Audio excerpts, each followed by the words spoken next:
नमः। हरे कृष्णा। राधे राधे। मैं कुसुम सिंह छत्राणी आप सभी का अपने चैनल शिव शक्ति में हार्दिक स्वागत करती हूँ।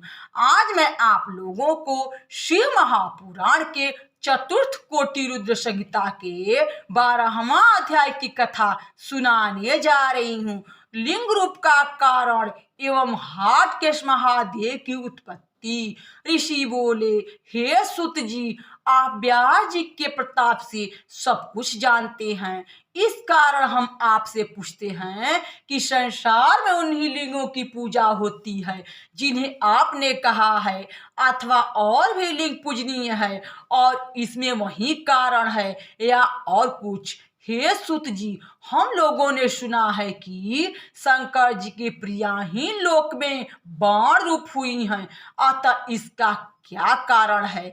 जैसा आपने सुना हो वैसा कहिए। सुत जी बोले, हे ऋषियों, हे ब्राह्मणों, इस कल्प कथा को जैसा मैंने व्यास जी से सुना है वैसा ही आज आप लोगों से कहता हूँ, ध्यान देकर सुनिए। एक समय दारुक वन में जहाँ बहुत से ब्राह्मण एवं ऋषि वास करते थे, उनकी परीक्षा और जगत के कल्याणार्थ नील लोहित शंकर जी अपना विकट रूप धारण कर जा पहुंचे, जिनका दिगंबर रूप अत्यंत तेजस्वी था और जो विभूति भूषण से शोभायमान कामियों की सी चेष्टा करते हुए और हाथ में ज्योतिर्लिंग धारण किए थे। उन्हें देखकर ऋषि पत्नियां भयभीत और व्याकुल हुई और कोई हाथ पकड़े आलिंगन करने लगी, जिससे उन्हें बड़ी प्रसन्नता हुई। फिर तो इसी समय वहां वे श्रेष्ठ ऋषि भी आ गए जो पहले से ही परम शिव भक्त सविधा लेने वन में गए थे, तथा शिव जी के उस विरुद्ध रूप को देखकर उन्हें दुख हुआ और वे क्रोध से व्याकुल हो गए। शिव जी की माया ने उन्हें दुखित बना दिया। वे परस्पर कहने लगे कि यह कौन है। तब इस प्रकार उन ऋषियों की ऐसी बात सुनकर भी वे दिगंबर अवधूत कुछ न बोले। तब ऋषियों ने कहा, हे वेद मार्ग का लोप करने वाले, तुम इस विरुद्ध कार्यों को क्यों करते हो? तुम्हारे हाथ से यह लिंग भूमि पर गिर पड़े। फिर तो ऋषियों के ऐसा कहते ही शिव का वह लिंग उस अद्भुत रूपधारी अवधूत के हाथ से उसी क्षण गिर पड़ा और आगे खड़ा होकर अग्नि के समान जलने लगा, तथा जहां जहां वह जाता था जलता था। वह आकाश, पाताल, स्वर्गलोक में भी प्रचलित हो भ्रमण करने लगा और कहीं भी स्थिर न हुआ। उससे संपूर्ण लोक व्याकुल हो गए। सभी ऋषियों को बड़ा दुख प्राप्त हुआ। कोई भी देवता कल्याण को न प्राप्त हुआ। जिस देवता ने शंकर जी को नहीं जाना वे सभी दुखी हुए। फिर सब लोग मिलकर ब्रह्मा जी के पास गए, नमस्कार कर स्तुति किया और अपना सब वृत्तांत कहा। ब्रह्मा जी समझ गए कि ऋषियों पर शिव जी की माया का प्रभाव छा गया है। उन्होंने कहा, हे विप्रों, आप लोग तो सब कुछ के जानकार हैं, फिर ऐसा निंदित कार्य क्यों करते हैं? यदि बिना जानने वाले करे तो एक बात है, शिव से विरोध कर कौन सुख पा सकता है? वे साक्षात शिव जी हैं।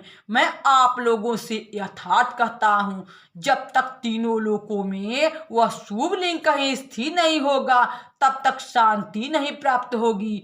अतएव आप लोग कोई ऐसा उपाय करें जिसमें लोक स्वस्थ हुए। यह सुनकर ऋषियों ने ब्रह्मा जी से उपाय पूछा। ब्रह्मा जी ने कहा, इसके लिए आप लोग सर्वप्रथम देवी पार्वती की आराधना कीजिए, फिर शिव जी की। यदि पार्वती साक्षात योनि रूपा हो जावे तो ज्योतिर्लिंग स्थिर हो जाएगा। इसकी यह विधि है कि एक घट की स्थापना कर उसमें 8 दल कर दुर्वा के अंकुरों से उसमें तीर्थों का जल भरो। पश्चात वेद मंत्र से उस कलश का सिंचन कर शास्त्रोक्त विधि से शिव का स्मरण कर उनकी पूजा करो। फिर शत्रुध्रीय मंत्रों से उस कलश के जल से उस लिंग को स्नान करा।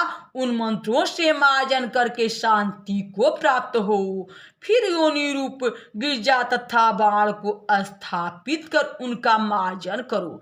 फिर सुगंध तथा चंदन से पुष्प, धूप, दीप और नैवेद्य आदि ले परमेश्वर शिव की पूजा कर उन्हें संतुष्ट करो। अपने प्रणाम तथा स्तुतियों से, बाजों और गानों से घूमकर जय का उच्चारण करते हुए मंगलाचार करो और कहो कि हे देवेश, संसार को प्रसन्न करने वाले आप प्रसन्न होइए।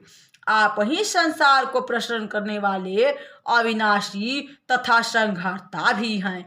हे महेश्वर, आप ही संसार के आदि और अंतर्यामी हैं। अतः शांत हो आप संसार का पालन कीजिए। इस विधि के करने से निश्चय ही सारे उपद्रव शांत हो जाएंगे और लोकों में स्वस्थता प्राप्त होगी। ऐसा सुनकर वे सभी देवता और ऋषि ब्रह्मा जी को प्रणाम कर सब लोगों के सुख की इच्छा से शिव जी की शरण में गए। तब उन्हें अपनी शरण में आया देख उनकी भक्ति से पूजित और सत्कार पाए हुए शिव जी अत्यंत प्रसन्न हो उन ऋषियों से बोले, यदि मेरा ज्योतिर्लिंग योनि रूप से धारण किया जाए तो 100 प्रकार का सुख प्राप्त होगा और बिना पार्वती के कोई मेरे इस ज्योतिर्लिंग को धारण करने में समर्थ नहीं है।